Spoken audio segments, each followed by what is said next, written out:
आपका पूरा परिचय आप दे दीजिए।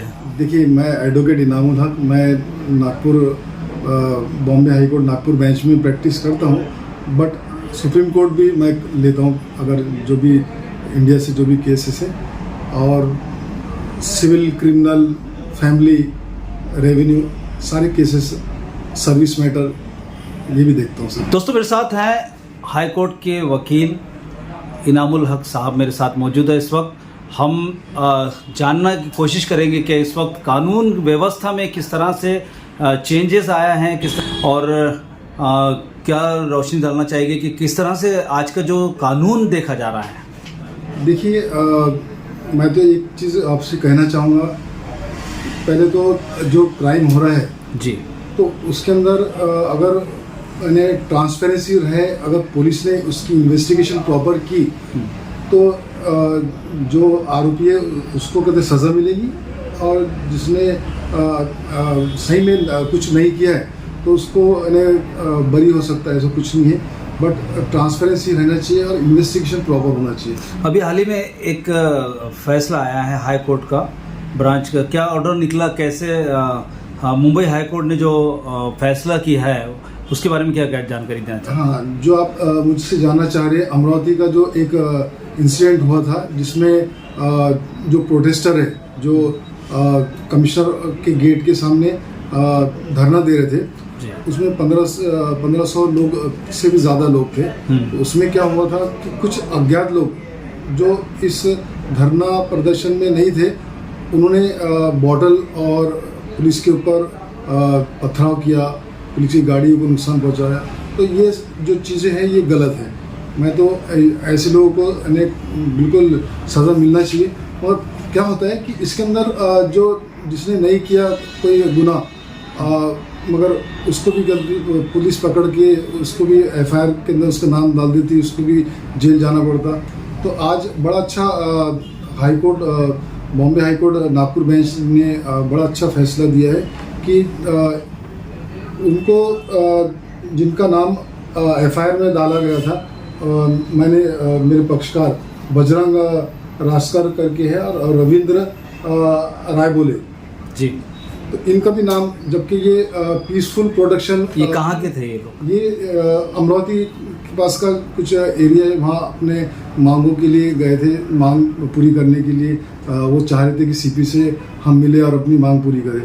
तो हुआ ये था कि ये तो हमारा कानूनी हक है, हमारा संविधान बोलता है, संवैधानिक हक है कि हम अपनी मांग अपने अधिकार को लेके अपने जाए अपने ऑफिसर के पास, जो गवर्नमेंट के ऑफिसर बैठे।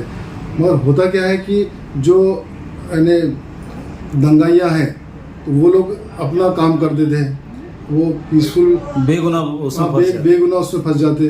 जो धरना जो दे रहे थे तो वो तो अपने मकसद के लिए गए थे, मगर हुआ ये था कि उसके अंदर जो पथराव किया है, जो गलत काम हुआ है, तो उसकी मैं भी निंदा करता हूँ। ऐसा नहीं करना चाहिए।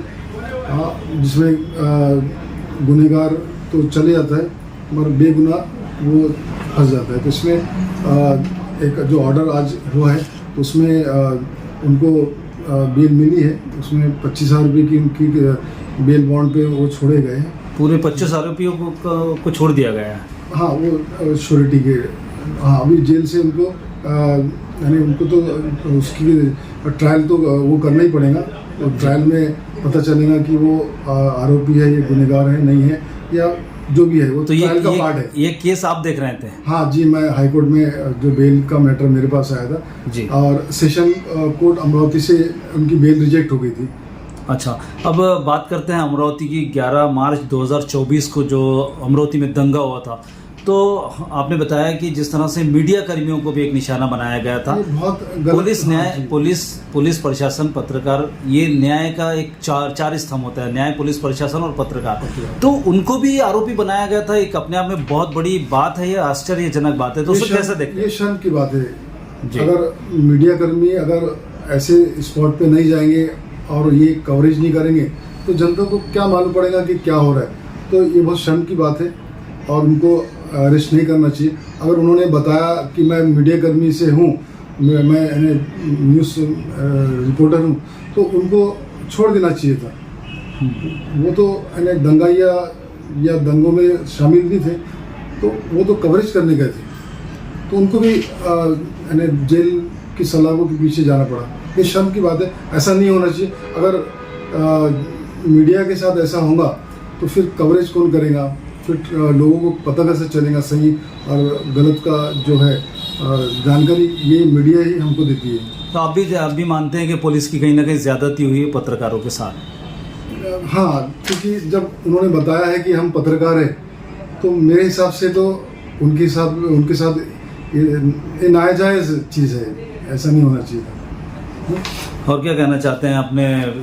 आपका काफ़ी अरसा गुजरा है, एडवोकेट हैं आप, और आपकी वकालत में जो है आपने काफ़ी अनुभव है आपको, तो क्या कहना चाहते हैं? और किस तरह से अब आज का जो माहौल चल रहा है, किस तरह से लोगों को फंसाया जाता है, फिर आप लोग उसको छुड़ाते हैं, हक की लड़ाई लड़ते हैं आप लोग, तो कैसा अनुभव है? बहुत अच्छा सवाल पूछा आपने। देखिए, कैसे ये ज़रूरी नहीं है कि किसी के ऊपर एफआईआर हो गई तो वो गुनहगार है। झूठी एफआईआर भी होती है, मिसअंडरस्टैंडिंग में भी एफआईआर डाली जाती है। हाँ, तो इसके अंदर एक बहुत अच्छा हमारे पास सीआरपीसी में 482 एक सीआरपीसी का है, जिसमें आप अपने ऊपर लगे आरोप कोर्ट के सामने बताए, हाई कोर्ट के सामने, कि जो मेरे ऊपर आरोप लगे गए हैं वो झूठे हैं। तो 482 जो सीआरपीसी का आप यूज़ करो, आपका जो एफआईआर है वो कॉश हो जाएंगी। और मैंने काफ़ी एफआईआर ऐसे कॉश किया हूँ जिसमें 498 एक वाइफ ने डाली थी अपने हस्बैंड पे और अपने सास ससुर और उसके रिलेटिव पे। बाद में उसको कॉश किया गया, वो झूठी एफआईआर थी, वो कॉश किया गया। इसी तरह से और 420-406 जो मामले होते प्रॉपर्टी के या लेन देन के, तो जानबूझ के उसको प्रेशर में लाने के लिए एफआईआर पुलिस के थ्रू डलवा देते। बट अगर वो हाई कोर्ट के अंदर गया, अगर 482 में कॉश कराने के लिए, और वो बताया हाई कोर्ट को प्रॉपर वे में, तो वो कॉश हो जाती है। तो इसमें डरने की ज़रूरत नहीं है कि आपके ऊपर कोई एफआईआर हुई तो वो कॉश नहीं होती है कॉश। 482 में आप हाई कोर्ट के सामने रखिए वो जो एफआईआर हुई कॉश। कई लोग जो है झूठे मामले में फंस जाते हैं, और कई लोग ऐसे होते हैं जो गुनाह करके भी छूट जाते हैं। तो इसमें आपका जो अनुभव मैं देख रहा हूँ, आपको काफ़ी अनुभव है, आपने कई केसेसों को हैंडल किया है, तो उसको किस तरीके, किस बारीकी से आप लोग लेते हैं, कैसे उसका जांच करते हैं, कि कैसे आप उसको लास्ट स्टेज पे ले जाके छोड़ते हैं? देखिए, ये एक ट्रायल का और एक इन्वेस्टिगेशन का जो पार्ट है, ये बहुत ज़रूरी है। इसको बहुत माइन्यूटली देखना चाहिए, क्योंकि अगर थोड़ा सा भी हम उसमें निग्लिजेंसी करते हैं तो किसी बेगुनाह को सज़ा मिल सकती है। तो हम लोग इसके अंदर ये चेक करते हैं कि उस चार्जशीट में कहीं मेडिकल रिपोर्ट या कोई पंच विटनेस, आई विटनेस, कोई झूठ तो नहीं है कहीं। तो इसको हम लोग प्रॉपर वे में लेके हम कॉश कराते हैं। और कभी कभी तो ये होता है कि सज़ा अगर हाई कोर्ट से भी हो जाती है या बेल रिजेक्ट हाई कोर्ट से हो जाती है, तो सुप्रीम कोर्ट एक SLP स्पेशल लीव पिटीशन डाल के वो आपको वहाँ भी न्याय मिल सकता है। और डरने की कोई ज़रूरत नहीं, अगर आपने गुनाह नहीं किया है तो आपको न्याय मिलेगा।